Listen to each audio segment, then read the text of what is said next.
Thank you. Good afternoon. And I truly, truly have a story to share with you this afternoon. In April of last year, I was diagnosed with head and neck cancer.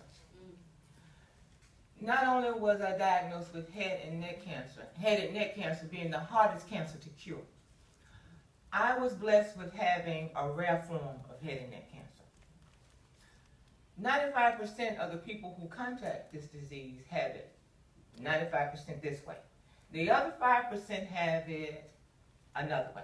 Out of that 5%, 4 has it one way, and then there's that one lone percentile. And guess what? I fell into that.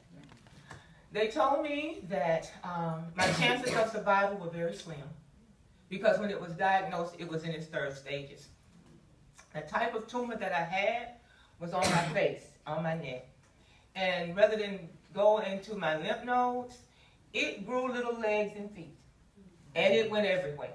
All down my ear, everywhere on my right side. And that right side is my dominant side. So, and then I have TMJ. And the surgery was so extensive, you know, it sewed my mouth up real tight. When I came home from the hospital, my head was swollen up like 2 watermelons. My mouth was twisted this way. It was awful. I looked like a train wreck waiting to happen. But through it all, I knew that I was going to make it. There was never a doubt in my mind that I was not going to make it. I never knew how hard it would be to overcome it, but I knew in my mind, I'm going to beat this. No matter what they say, I am going to beat this. I started out at St. Vincent's, and the oncologist that they assigned me to, she was not really optimistic. And I just couldn't have her treating me, not thinking in a positive note.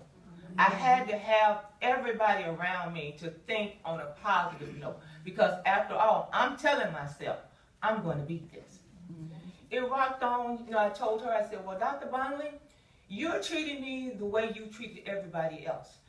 Everybody that you studied. But you are looking at a walking miracle. I am going to beat this. She didn't believe me.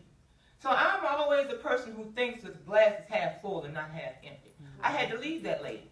I decided I'm coming over to UAB. And let me show you God. You know, because I didn't want to bring God up, but Mr. Muhammad opened the door because I couldn't tell my story without referring to my Lord because I couldn't have done it. I didn't do it. He was with me every step of the way. When I was at St. Vincent's, they told me it was so rare, they sent my pathologist report to California. And that was a red flag. They'd never seen this before. They had never seen this before. So, you know, I'm thinking, okay, I got to find a second opinion. You know, my family, my girlfriend, everybody, you need a second opinion, you need a second opinion. So when I go to my surgeon at St. Vincent's, I never even got it out. He says to me, Miss Boyer, this is so unusual.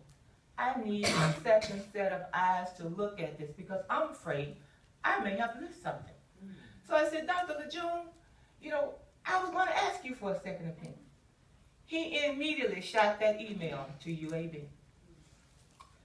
The person that he had talked to was A1 in his field. I could have done this. If somebody had mentioned this man's name to me, I wouldn't have been able to get into him. But so I know God had his hands all over this. He had his hands all over this. I had a 6-hour surgery. When I came home, I drooled.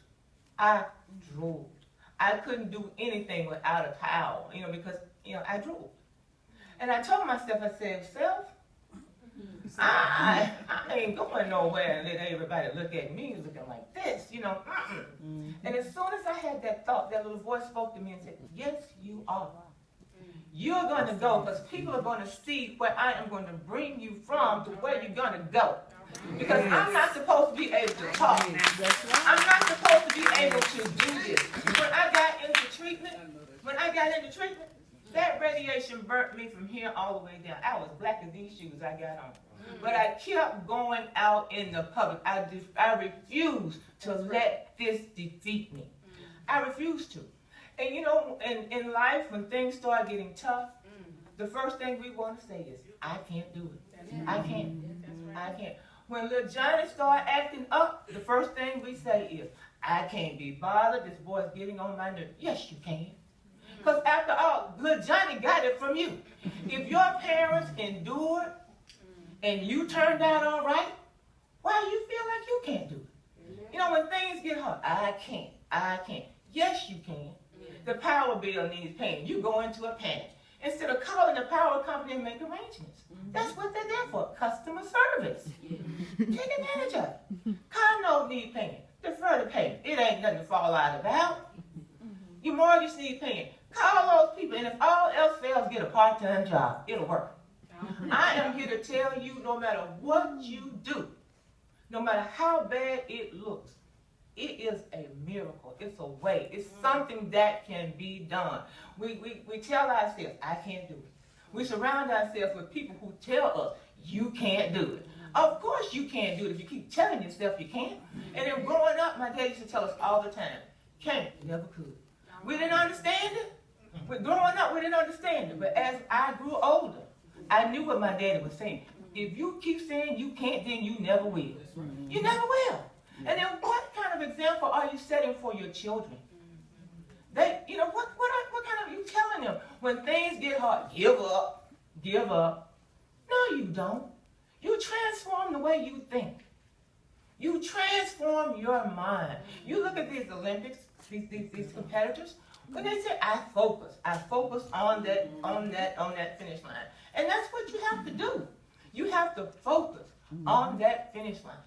And when things get hard and you think that you can't make it, I want you to think about me.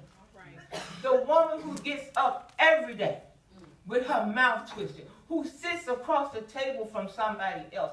And I tell them all the time, when they come into my office complaining about stuff, I said, look, I'm going to give you 5 minutes to talk about the negative stuff. After that 5 minutes, we're moving on. Now that I've been sick and went through this, baby, it's 3 minutes and you on the clock. I'm telling you, you're not going to waste my time. You are not going to put your garbage in my yard and expect me to deal with it, because I'm not. I am not. And I'm telling you all, when things come your way and they're bringing that negative stuff in your yard, you tell, not in my yard. Because I'm transforming my mind. I am going to fix myself on the way that I am going to be from here on out. I am going to walk in a positive note. And if you can't have friends that walk with you in a positive note, you need to leave them behind. Because all they are doing is getting into your spirit and holding you back. I don't do negative. I'm a realist. I accept what I have to accept. I fight when I have to fight. But all of that other stuff that's insignificant, I don't have time. Life is too short. You ask me. You ask me. Life is too short. So I am going to leave you with that note. Whatever you do, wherever you go, I don't care how it looks. You look for God. You know, when I got sick, I told my girlfriend Barbara, I said, girl, what's the worst thing that can happen? I can lose some weight. God knows I needed to lose the weight. I did. I already had alopecia. My head was already bald. I said, well, what's the worst thing that can happen? I can lose some weight. And that's what happened. And I look for the good. I don't look for the bad. I'm going to tell everybody, when the glass, you look at the glass and it's half empty, I look at the glass half full. And that's the way I live my life. Because I tell people, head and neck cancer is not a personal cancer. It's a public cancer. I can't hide this. I can't hide my twisted mouth. I can't hide this scar. If you have breast cancer, you can hide it. It's personal. But when you have head and neck cancer, it's out there. I can't hide from the stares. I can't hide from any of that. So I deal with it. I accept this. You know, because my sister didn't even know how difficult it was for my hearing, because 99% of my ear is closed from the surgery. And I went to my hearing specialist last month, and he said, I'm going to be able to fix that. And I could have broke out and did the running man. I was so happy. I was so excited. You know, because I'm thinking that this can't be fixed. My ear is something I'm going to have to live with. But rather than complain about it, I accepted that. Because this is the hand that I've been dealt. And I got to play it. I got to play it. I can either fold or play my hand. And I am going to play my hand. And I suggest that if it's domestic violence, if it's wayward children, a bad marriage, whatever it is, I'm a living witness. You can do it.